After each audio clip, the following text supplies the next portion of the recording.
हाय। अगर तुम यहाँ हो तो शायद तुम भी थोड़ा सुनना चाहते हो। मैं श्वेता हूँ और ये है श्वेता सीज। यहाँ मैं कहानियाँ भी सुनाऊंगी और कभी कभी बस वो बातें कहूँगी जो हम अक्सर कह नहीं पाते। रात के 2 बजे के बाद लोग बदल जाते हैं, या शायद लोग वैसे ही हो जाते हैं जैसा वो दिन में कभी हो नहीं पाते। इस वक्त ना फ़ोन पे ज़्यादा नोटिफिकेशंस होती हैं, ना किसी से तुरंत रिप्लाई की उम्मीद, और शायद इसीलिए दिमाग थोड़ा ज़्यादा बोलने लगता है।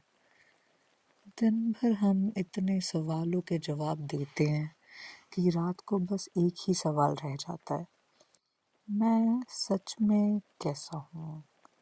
दिन के वक्त हम प्रिपेयर्ड होते हैं, हमें पता होता है कि क्या कहना है, कैसे कहना है और कब चुप रहना है। पर रात रात रिहर्सल नहीं मांगती, रात बस सच मांगती है। कभी नोटिस किया है, रात को छोटी छोटी बातें भी भारी लगने लगती हैं।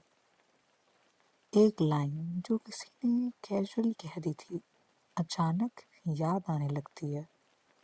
एक डिसीजन जो उस वक्त ठीक लगा था अब उस पर डाउट होने लगता है। और फिर वो इंसान जिसके बारे में हम सोचना बंद कर चुके थे, रात को वापस आ जाता है। शायद रात का काम ही यही है, उन चीज़ों का सामने लाना जिन्हें हम दिन में दबा देते हैं।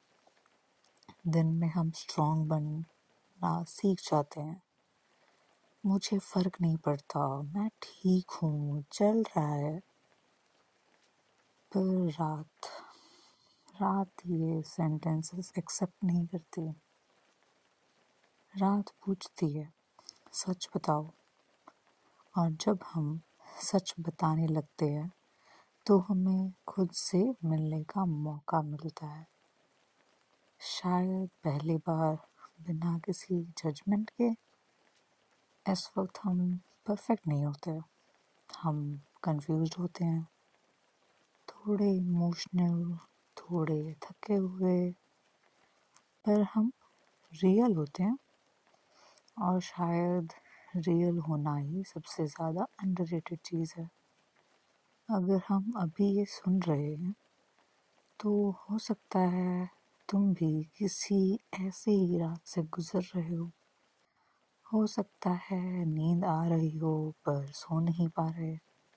हो सकता है दिन में सब नॉर्मल लग रहा हो पर रात को कुछ मिसिंग लगता हो। और अगर ऐसा है तो एक बात याद रखना, तुम कमज़ोर नहीं हो, तुम सिर्फ इंसान हो। कुछ रातों का पर्पस हमें तोड़ना नहीं होता, बल्कि हमें समझना होता है खुद को, अपनी खामोशी को, अपनी आवाज़ को। और शायद इसीलिए कुछ आवाज़ें सिर्फ रात को ही अच्छी लगती हैं, क्योंकि रात में कोई परफॉर्म नहीं कर रहा होता, सब बस एग्जिस्ट कर रहे होते हैं।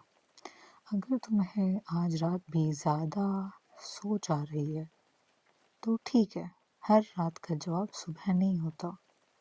कुछ रातों का काम होता है बस साथ देना।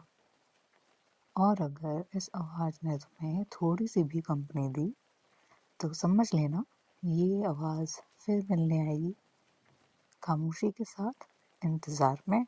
This was Shweta says, thank you.